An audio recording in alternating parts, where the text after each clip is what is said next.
सवाल, बातिन जो है जाहिर के बगैर क्या है? ये एक वजूद है और वजूद जाहिर है, इसका एक बातिन है। क्या इंसान कभी बातिन को जाहिर से अलग देख सकता है? जिंदगी या रूह बगैर जिस्म के जो होती है, ये क्या मानी रखती है? जवाब, एक जाहिरी वजूद है और एक बातिनी वजूद है, यानी विजिबल। उसके अंदर जो एहसास है उसको ये समझो कि वो इनविजिबल है।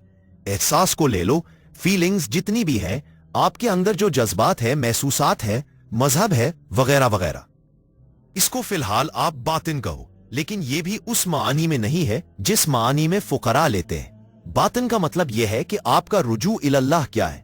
रुजू इलल्लाह का मतलब यह है कि रुजू इलल खालिक। आप मखलूक हो, या तो आप अस खुद पैदा हुए होते।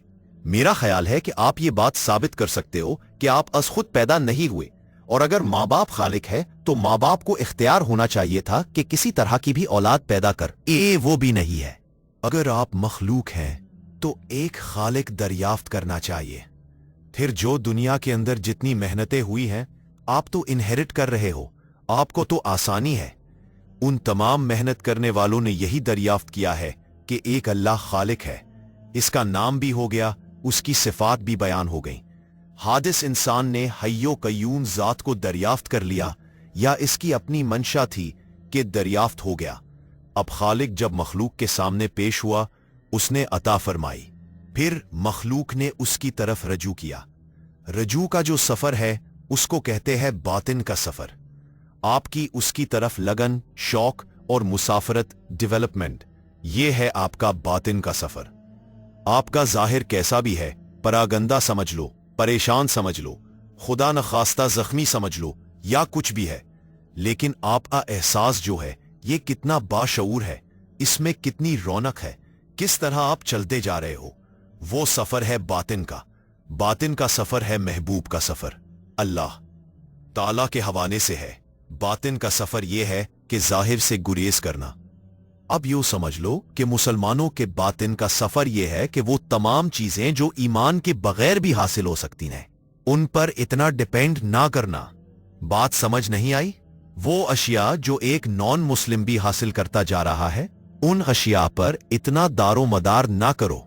मकसद यह है कि मुसलमान का फर्ज यह है कि ऐसी कोई चीज हासिल ना करे, ज्यादा हासिल ना करे, जिसका हासिल करना ईमान के बगैर पॉसिबल हो। तो आप अपनी जिंदगी का हवाला ईमान रखो। मसलन पैसा ईमान के बगैर भी हासिल हो सकता है, बल्कि ईमान के बगैर ज्यादा हासिल हो सकता है। तो पैसा आपका हवाला ना बने। आप कोशिश करो, ऐसी चीज हासिल करने की कोशिश करो जिसका हवाला ईमान हो। ईमान के हवाले से हासिल रखो और ईमान के हवाले से सफर करो। मकसद ये कि जहां ऐसा मौका आ जाए कि मैं दीन बचाऊं या दुनिया बचाऊं, तो वहां आप अपना दीन महफूज कर लो। ये है बातिन का सफर कि सर जाए तो जाए, लेकिन ख्याल ना टूटे। जाए, आपका ख्याल कायम रहे। ख्याल ही आपका असल है और यही आपकी सोल है। रुजू आपका असल है और यही आपकी सोल है। वजूद को यूं समझे लो कि ये घोड़ा है और सवार आपकी रूह है। घोड़ा लागर ना हो क्योंकि बेचारी रूह परेशान हो जाएगी। घोड़ा खुद सर ना हो कि रूह को गिरा के चला जाए। जिस्म इतना खुद सर ना हो कि रूह दब के रह जाए, और इतना लागर भी ना हो कि रूह के लिए दुश्वारी हो जाए। जिस्म का होना इस तरह जरूरी है। जिस्म सब कुछ नहीं है, रूह भी सब कुछ नहीं है। दोनों का कयाम जो है ये जरूरी है। डेवलपमेंट जो है इन दोनों के करार में है। उससे पहले रूह को यूं समझो कि रूह एक वर्जिन है और जिस्म भी एक वर्जिन जिस्म है।